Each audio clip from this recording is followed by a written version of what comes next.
have your career basically in your own hands, how has it been, especially from the start of, becoming your own duo? How has the journey been towards this point in your career? The journey has been like every journey, I feel like, in every life, ups and downs, but like I know that at the end it's worth it. We're just so thankful and blessed, honestly. We thank God every day that like everything we go through, whether it's bad, we get through it, because there's always good days. It's very fun, definitely. Okay. And as artists, are there any other artists that influence or give you inspiration when it comes to making music? Making music. Well, our biggest, our favorite celebrity, I guess, when it comes to music is Kehlani. Definitely. We inspired a lot. We love her. So when it comes to her, I just feel like her vibe, her stage presence, her music, we look up to her in many ways. But there's so many other people we look up to. Girl group wise, I would say I used to love Fifth Harmony, TLC, and everything. Yeah, I love them too. You guys have good taste. Okay. Thank you. You're welcome. And so now that I know what artists inspire you, would you say that they also are your role models, in general, aside from music? Would you also consider them your role models in your day-to-day life? Yes. Definitely. Another big one is Zendaya. Ever since we were little, I think we both had a love for her, especially watching her on Disney and then grow up and everything. Right. But when we met her, she's just so genuine and has such a big heart. She's such a sweetheart. She was so caring and nice, and that's what we want to be like. Even though she's out eating, she still talked to her fans, took pictures, took videos, spoke for a good little minute. We would always have that when people meet us. That and Kehlani, she just recently put out, a song, and every now and then, whenever she's just in her feels, she'll just put out something that's literally just what she's feeling. And I feel like we can relate to that now that we have a lot of creative ability and control. If we're just feeling something, we can just literally put it out. And speaking of just feeling something and putting it out, I know that you guys did drop a single at midnight. What inspired you and motivated you to write that song? Okay, so normally how we work is I'll come up with a theme or something, like a video idea or something, and then we start writing to it. So with this song, we go to California all the time. We're used to it all the time. So we are in Atlanta, is where we live, but we go to California, and it's basically yes, California is where we build and grow, but Atlanta raised us, and we'll never forget about that. So it's called West Coast South, though, because it's a middle ground between both of them. Yeah. And would you say that single is a good way to define you guys as individuals, since it talks about where you were raised but where you're also most at? Is that a good way to describe your personality and you guys as individuals? Yeah, I feel like it is really, because we have different styles. I'll say for Gabby, we're both from Atlanta, but I like baggy clothes, and that's a West Coast thing. I like baggy stuff. I mean, it's an East Coast thing too, but the just the big pants and all of that stuff. And Gabby, she likes tighter stuff. So when we were writing, we sat down, because at first it was a complete different song, which is funny. So at first it was do we like this? And then she was like, well, let's write about this. So I started writing, and we were like, oh yeah, this is dope. And it explains us, because we do have, our friends on the West Coast and then our friends on the East Coast, but we love both sides so much, styles and all, creativity and all. Okay. And in that single, what would you say is your favorite verse? Out of all the verses, all the lines, which one would you say is your favorite that resonates with you the most? My favorite line is Hollywood, but still humble. Yeah. Even though we're in Cali, we're still humble, because in Atlanta, we was raised to, have manners, have class. And even though we're out in California, we're still going to remain who we are. Yeah. I like that. Yeah. When I heard that too, that resonated with me. I was like, okay, all right. Okay, girl.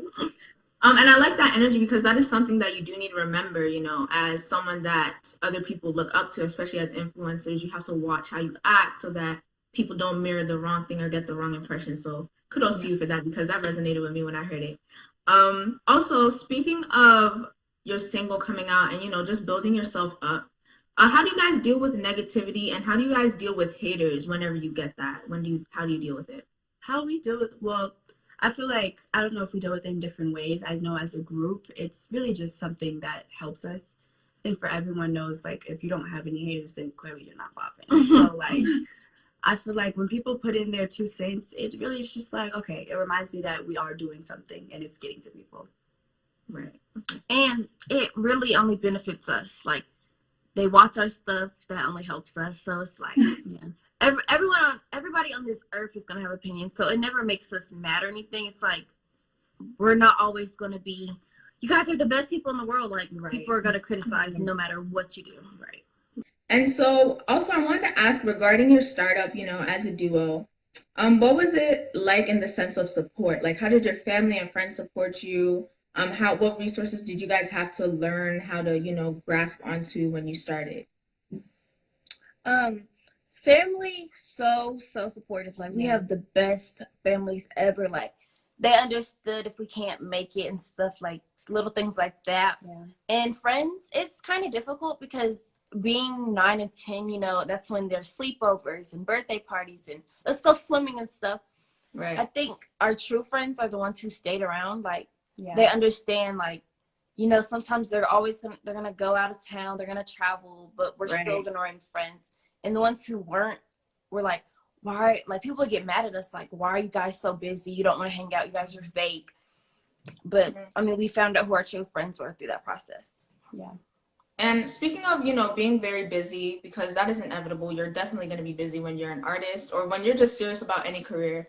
How do you guys manage to juggle your academics, your social life, and your career all together? Like, how do you guys balance those out?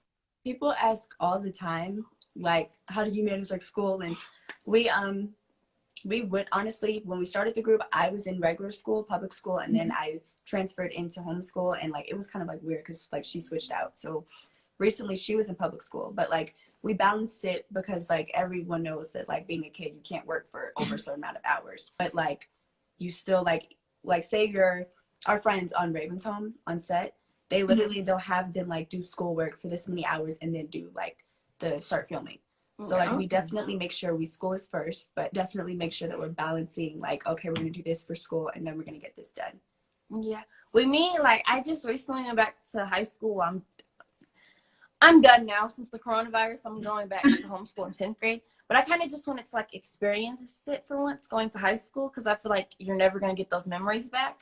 Right. So for me, honestly, I feel like my mom thought I was still homeschooled, honestly, because she would text me throughout the day, like, I'll be in class like this and just still be posting, but still listening and stuff. And when it came to like going out of town, I've always had the most supportive teachers ever. Like, they know what I do. They know, like, if I have to go somewhere, they can just give me some homework to take on the road with me. And it was always fine. And do you guys ever feel or get overwhelmed, you know, with the fact that you have so much on your plate at such a young age? How do you guys deal with that if you ever do get overwhelmed? I know for me, I think being that young starting off, I got overwhelmed quickly. I wasn't always like, I was social, like, don't get me wrong, but I think that was because I was a kid. Like, growing up slowly, I realized I am not an introvert, but like I do like my alone time. So at first I was like, oh my gosh, there's so much I have to give up for this. And I realized that at a young age and it scared me. And then I had like a kind of like a come to Jesus type of situation. It was just like, do you want to live this kind of lifestyle or do you want this? And at the end of the day, I knew that what God had for me was for me. So I was like, I'm honestly, no matter how hard it gets, I'm just going to stick to this road because this is what I want. Yeah, like as a kid, we had to kind of choose. Yeah. It's like, do you want a child? Do you want to, do you want to go play with friends and live a normal life, or do you want to become in the industry, be a star and stuff? And trust me, we be overwhelmed sometimes. Like, sometimes I just want to sleep for like 12 hours. Like, I'll just be sitting in the bed like, wow, I have to really get up. Yeah. Like, when we did a Chicago tour, this is how the day went. So we wake up at like, 8 o'clock in the morning. We would get ready, have like 3-4 shows, do the shows, eat, practice, then eat some more, go to sleep at like 1 o'clock, and just restart the day every single day. Literally. But when you just want something so bad, you're gonna do it no matter what it is. Like, you're gonna keep going no matter what. Yeah. Right. And speaking of, you know, being overwhelmed and having to make sacrifices, what were some sacrifices that you guys had to make that, you know, have affected you up to this point? Like something that you had to let go or something that you had to, you know, learn how to do that's still affecting you up to this point in your life? I think that when you want something, if there's something that you need to let go, then it wasn't worth having. So like if what you've been through got you to the point to where you are now, like, you know, working hard and all of that, if there was something you needed to let go, then it wasn't worth keeping in your life. So it's nothing I miss. Yeah, there's nothing I miss. It was just more like a realization. Yeah. So I think definitely losing friends as a young age, like, I know me personally, I'm such a butterfly. Like, I just love people. Like, I just am in love with people. Like, when I'm your friend, I'm your friend. So when you lose people, it's like, whoa. But then it's also like, I realized I know who my real friends are now. Right. And I'm still doing what I got to do.